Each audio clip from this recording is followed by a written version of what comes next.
The next presentation is Jared Hickman, and Jared's presentation is perhaps the most challenging in some respects. Why don't you characterize Jared's presentation and thoughts and the interaction that happened afterward? He urges us to take the Book of Mormon text more seriously, not to try to read beneath the text to historicity or the lack of historicity, but on the surface how the book presents itself. And he thinks that the book is enormously acrobatic with time.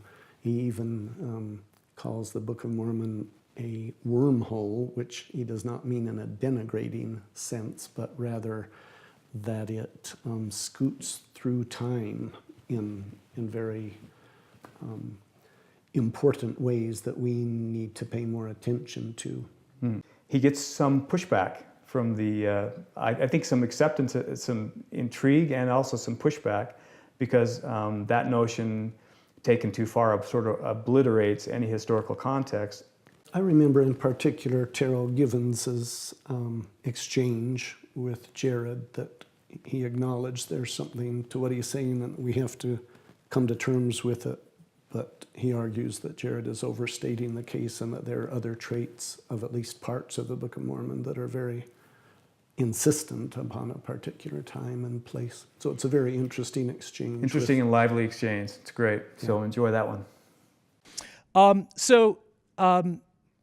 Surface reading, I think, can radically reframe the historicity question in the case of the Book of Mormon. If we understand our task as, to use Beston Marcus's words, indicating what the text says about itself, it becomes possible to contemplate that the Book of Mormon actually never presents itself as an ancient historical text. That is, as a text composed within and thus entirely conditioned by a limited spatio-temporal context, right?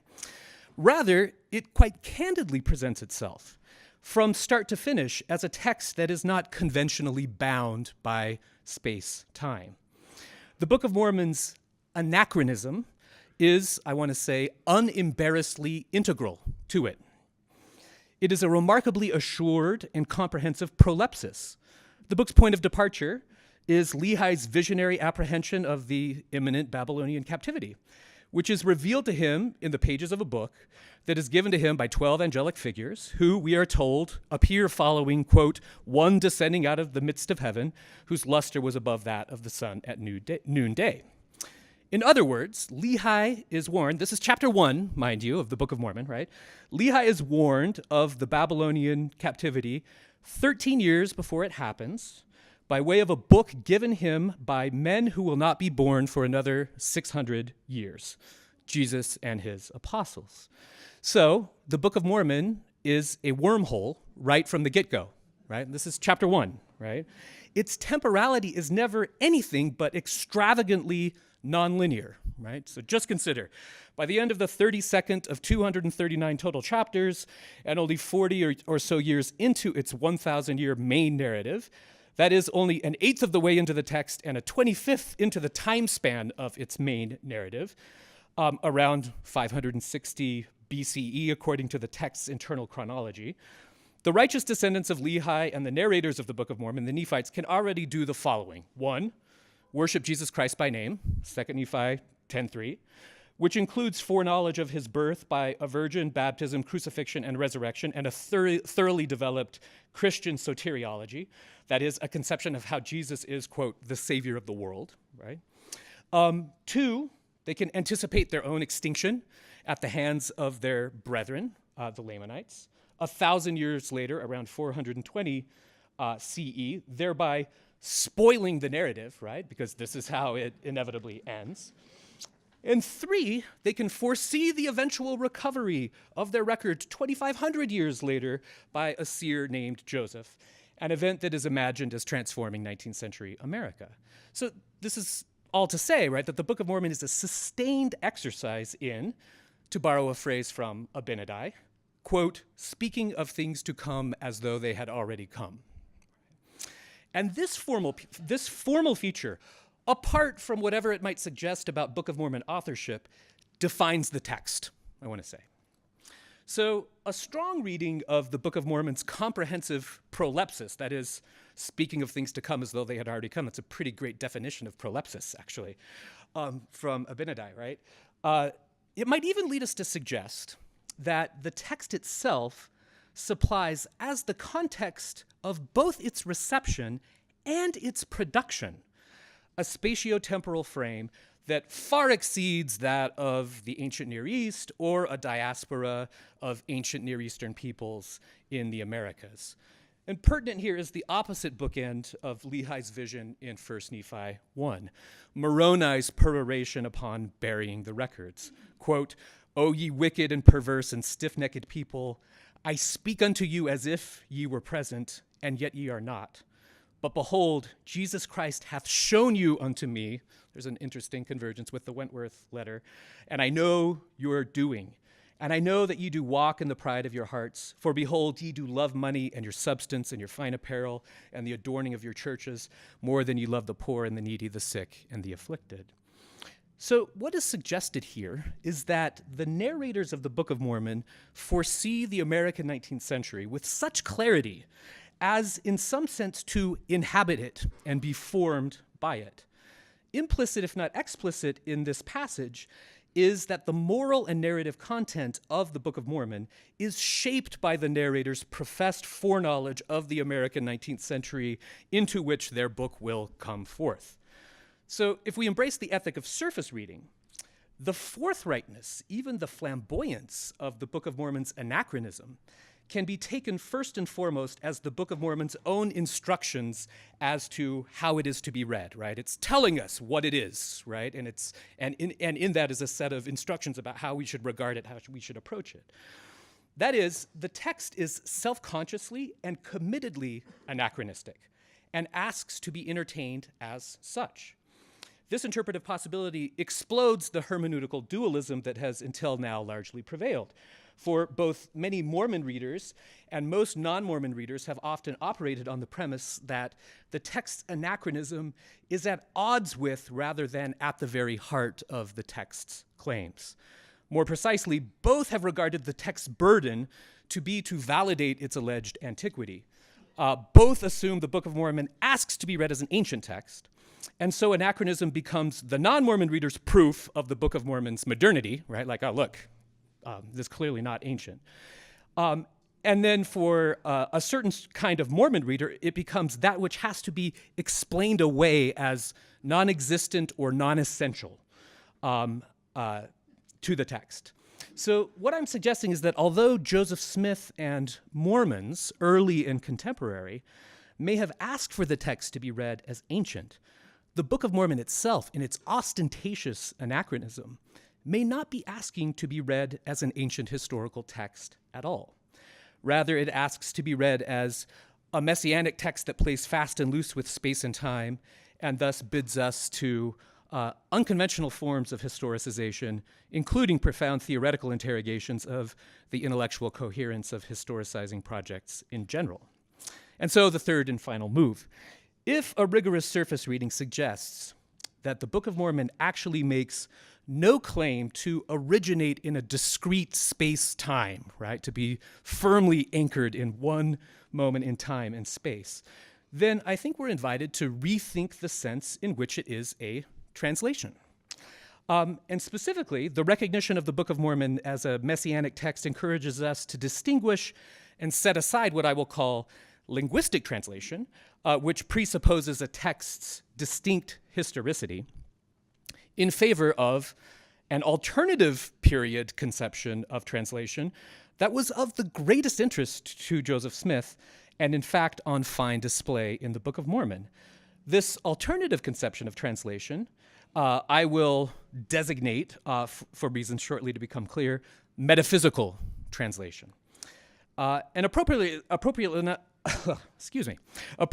enough, the distinction between linguistic and metaphysical translation can be readily accessed by attending to the two different words in a Romance language like Spanish that are translated singly in English as the word translate, right? So we got to translate something in order to make sense of this, these dual senses of translation, right? So traducir, to express the sense of words in another language, This would be linguistic translation, obviously, but also trasladar, to move from one place to another, right? This sense corresponds to what I'm calling metaphysical translation. That metaphysical translation corresponds to this sense of movement from one place to another, of transfer, is attested in the key biblical examples of metaphysical translation that significantly Joseph Smith latched onto before and during his translation of the Book of Mormon. So think of Enoch City being taken up into heaven, or Elijah riding his fiery chariot, or John or the three Nephites wandering in their ministries well beyond their original spatio-temporal confines. The sense of movement can be lost in the high doctrinal fixation of metaphysical translation as a supernatural defiance of death made possible through a substantial change that is accorded to a handful of singular figures. But it's really this sense of transfer, of movement from one place to another, that is at the bottom of this notion of somebody being, not tasting of death, to use sort of the phrase from the Book of Mormon around the three Nephite disciples. So it is crucial to maintain a broader sense of metaphysical translation as the transgressive traversal of space-time, going to places you shouldn't be able to go, right? Breaking through boundaries of space and time. That's what I mean by transgressive there. And this sense is expressed in early Mormon discourse, and here I'm cribbing from Sam's research, by the terms twinkling, right, or wafting, right? You've heard these terms, right? In the twinkling of an eye, right? So one rich vein in this regard is ordinations and patriarchal blessings, it turns out. In the 1837 ordination of Wilford Woodruff as a 70s, Zebedee Coltrane declared that Woodruff would, quote, waft himself, as did Philip, from river to river, from sea to sea, and from continent to continent for the purpose of preaching the gospel of Jesus Christ. Coltrane further promised Woodruff that he, quote, should visit Kolob and preach to the spirits in prison. Patriarch Joseph Smith Jr. blessed William Jackson that he would be able to, quote, waft thyself from place to place on the wings of the wind to accomplish thy mission speedily. He also blessed Jonathan Crosby in 1836 that he would, quote, translate thyself from one end of heaven to the other. Or even from one planet to another, that he would, quote, visit other worlds.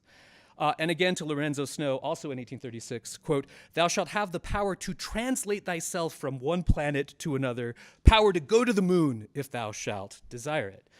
They didn't lack for ambition and audacity, did they? On the basis of such examples, we end up with a definition of metaphysical translation as a radical transformation involving an abrupt movement between distinct spatio-temporal spheres.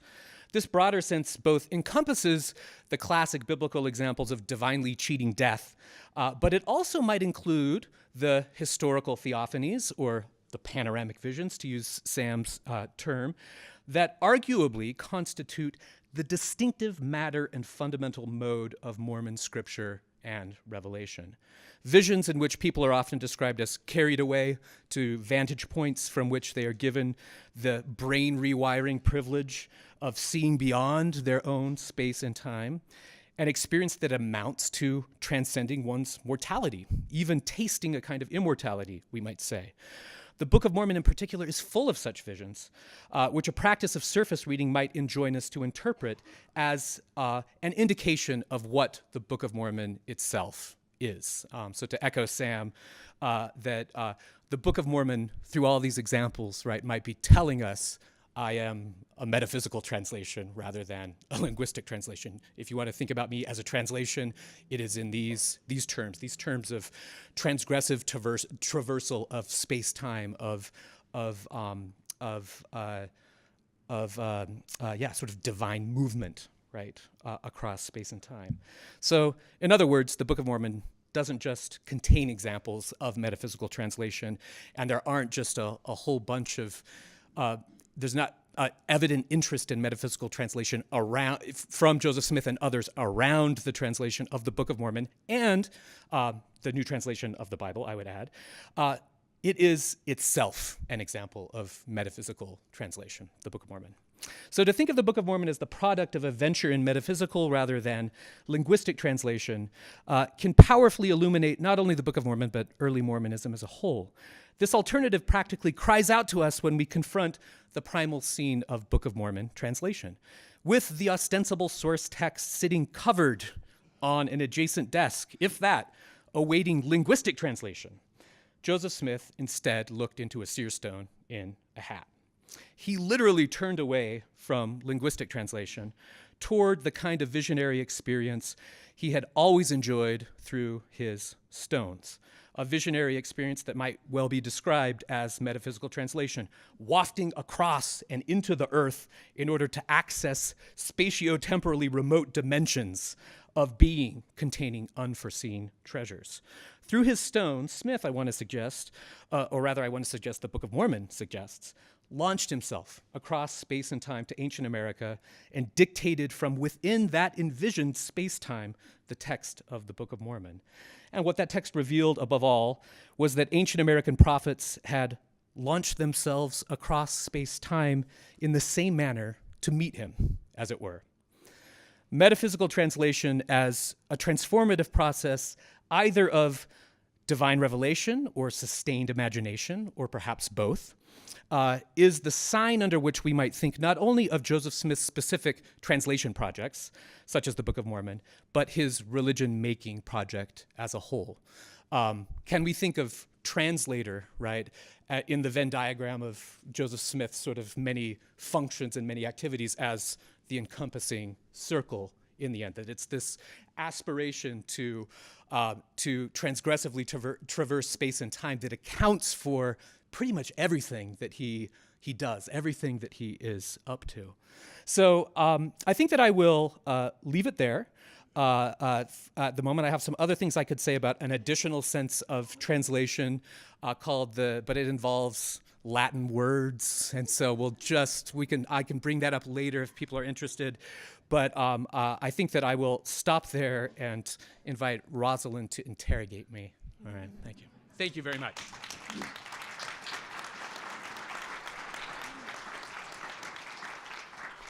Really, I really love what Jared does here, and I think it's actually rather brilliant. He gives us a way to suspend the historicity question, not as a cop-out, we can't figure it out, and not even just as like a temporary control condition, right? We're going to control one variable temporarily to see what finds out. This is kind of how things tend to work in religious studies, right? We're just going to control this variable for now so that we can see what else comes out in our inquiries. But this isn't what Jared is proposing. What Jared gives us is a way to suspend the historicity question as indeed an act of cooperation with the text itself, right?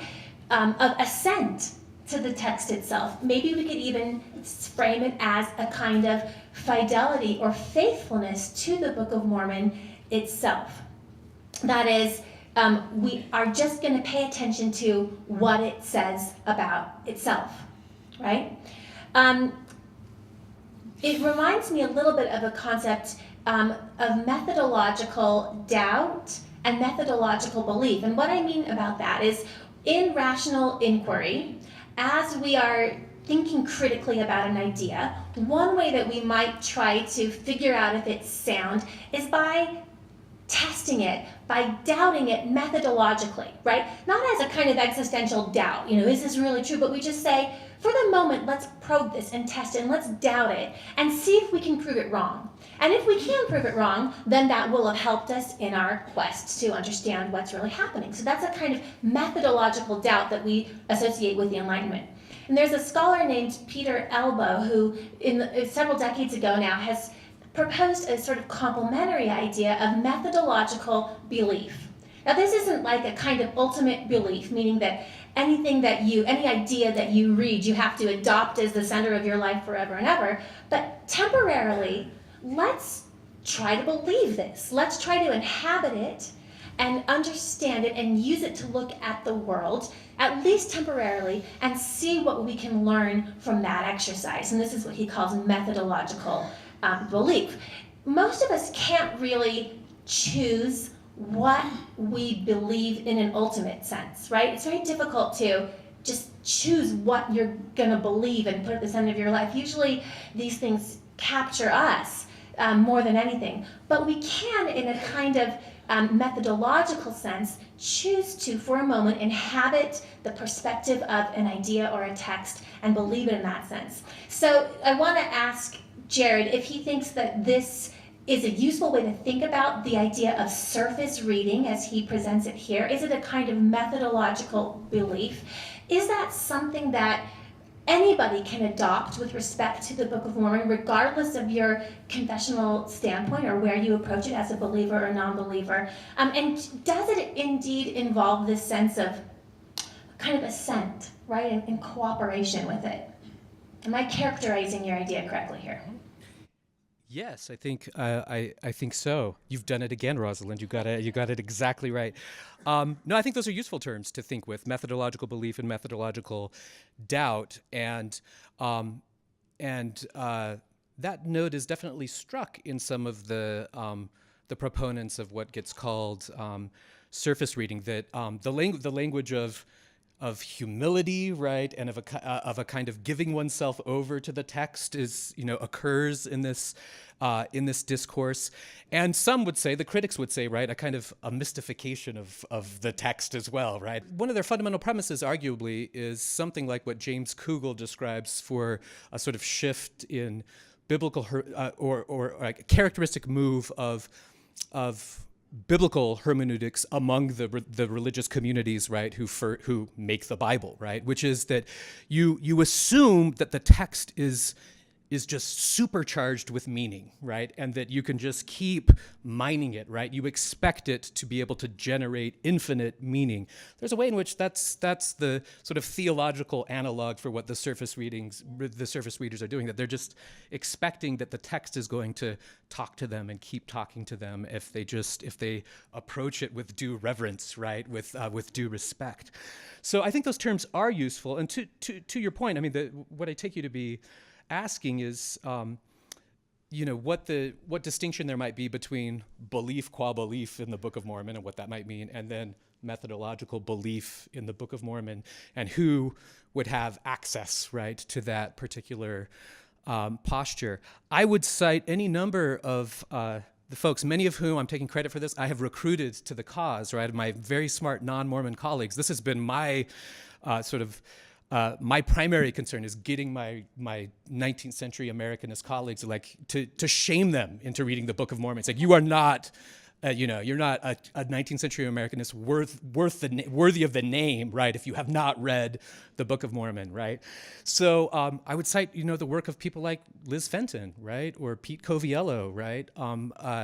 And there are more who are going to be, shameless plug here for the Oxford collection that was mentioned, right? There are more folks, right, who are good, and all of them, I think it's fair to say, have initially at least adopted a position of methodological belief, or have taken a sort of surface reading approach in order to be able to cut through, all of the polemics surrounding the Book of Mormon, and in order to make it speak for their particular interpretive communities, to make it speak to 19th century Americanists. And what I am trying to do here, and what I think I see some of the other participants attempting to do here, that is exciting to me, is to, having done some of that hard surface reading work and unearthed some fundamental sort of dimensions of the text that maybe we couldn't see before because it was obscured by the polemic surrounding it, right, is, as I said, to then come back to see how the historicity question now looks different and what interpretive options we might have for conceiving what this translation was, right?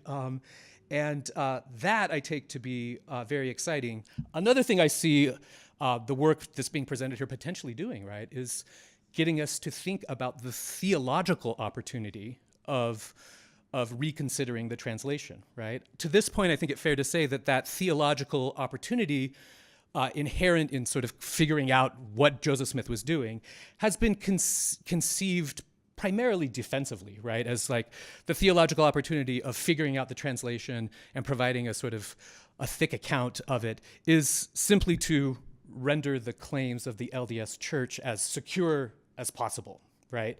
And what that typically involves is actually cutting Joseph Smith more or less entirely out of the equation. So you get Royal Skousen and Stanford Carmack and others basically say, no, the English text is God's translation and Joseph Smith is mere reader, right? It's important for, that he's a sort of empty vessel, right, for this translation to occur. But I think what I would want to say, by contrast, is that I think this is a missed theological opportunity, right? So I think Joe's right. He's like, to this point, we haven't made translation theologically interesting, right? I think that that's one way of thinking about what we are doing or attempting to do today, or one byproduct of what we're doing today. I think this is a chance to theorize revelation, right? To think about the relationship of revelation and imagination, right? To think about, to revisit a category like genius, right? Which is originally a theological category, right? The idea of a protective spirit, a guardian spirit, one might say, right? Of a particular place, the genius loci, right? Also, internal to Mormonism, right? I think there's a set of questions to be asked as well, right? And in light of what I take to be some of the most distinctive and powerful and interesting Mormon theological claims, what does the translation process suggest about what God is trying to do, right, with this translation process, with Joseph Smith, right? If you were to sort of think about the ways that, if you were to sort of take a kind of King Follett line and think about Mormon theology as ultimately pointing to some notion of theosis, or that this idea that the Mormon God, right, is trying to empower human beings, right, in a fundamental way, it seems to me that you could make the case, right, that the supernatural teleprompter model doesn't resonate with that in a way, because it's all about human beings sort of being empty vessels, right, who are wrought upon by God. Is that what the Mormon God, as we understand the Mormon God, really trying to do? Or are there other theological questions to be asked once we start to reconsider translation? Thank you. We are just about out of time for this One session. long answer. Yeah, I will just make 2 points.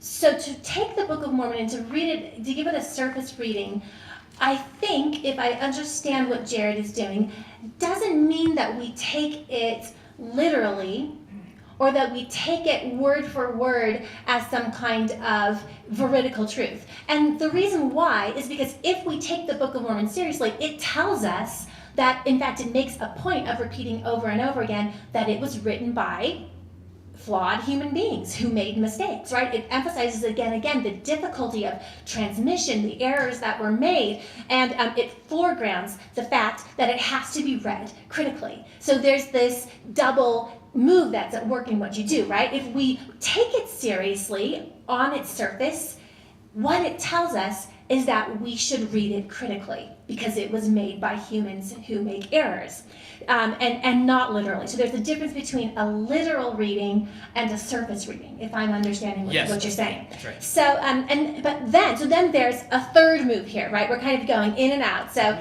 we're down in the weeds. We're with human beings who are making mistakes as they put this record together. But then all of a sudden, we're ejected. It's like a TARDIS. The Book of Mormon is like a TARDIS, right? Suddenly, we're ejected out of that time and place, and the Book of Mormon narrators and prophets have these then pan-temporal visions, right? Meta-temporal visions, visions beyond time that are not bound by time. And this is something that Jared, that obviously has been a recurring theme. Jan, I just want to read quickly, Jan Ships had a wonderful thing to say about this years and years ago. Jan wrote, since the Book of Mormon was at one and the same time prophecy, a book that said it was an ancient record prophesying that a book would come forth, and as, in fact, the book that came forth, fulfillment of prophecy, the coming forth of the Book of Mormon effected a break in the very fabric of history. So I think Jan is getting at the same idea years ago. Now, I find that theologically exciting. That does inflame my theological imagination, but I want to push back just a little bit, because at the same time, the Book of Mormon is also preoccupied with chronology, right? It has at least 3 different timekeeping methods going on. Measuring time in years since Lehi left Jerusalem, measuring time since the reign of the judges, and then after the appearance of Christ, measuring time since Christ's appearance. So it, at the one and the same time, as it is putting us into these meta-temporal spaces, it is also insisting on this chronology, and it comes back again and again to this drumbeat. So I think any accounting for a theology of time in the Book of Mormon at least needs to be framed as a kind of dialectic between these two.